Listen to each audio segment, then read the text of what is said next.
Hey guys, welcome back to my channel. In this video, I'll show you how to add cash on delivery in Shopify. Please make sure to watch this video to the very end so don't miss out on any important information and to not make any mistakes. In saying that, let's dive in. Alright guys, go on over and head over to your Shopify store. And now when you're on this page here, you want to go down and click onto settings, be located bottom left hand corner of your page. Now if you look to the left of this page here, you got all these different options to check out, but the one we're after is payments, so go ahead and click onto payments. And then from here you want to scroll down to where it says manual payment methods.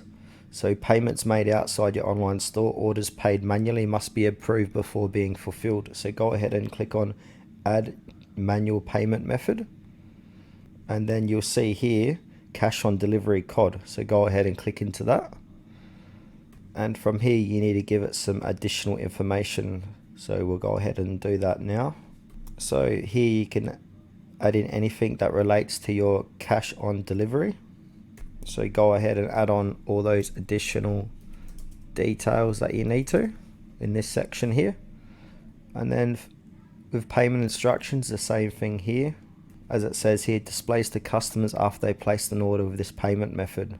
So you can add in all your payment instructions in this box. And then once you've done that, you want to click on activate cash on delivery, and that will set that up on your Shopify store. So that's it for this video guys, how to add cash on delivery in Shopify. Thanks for watching to the very end of this tutorial. Please consider to like this video and subscribe to our channel if you found it was helpful.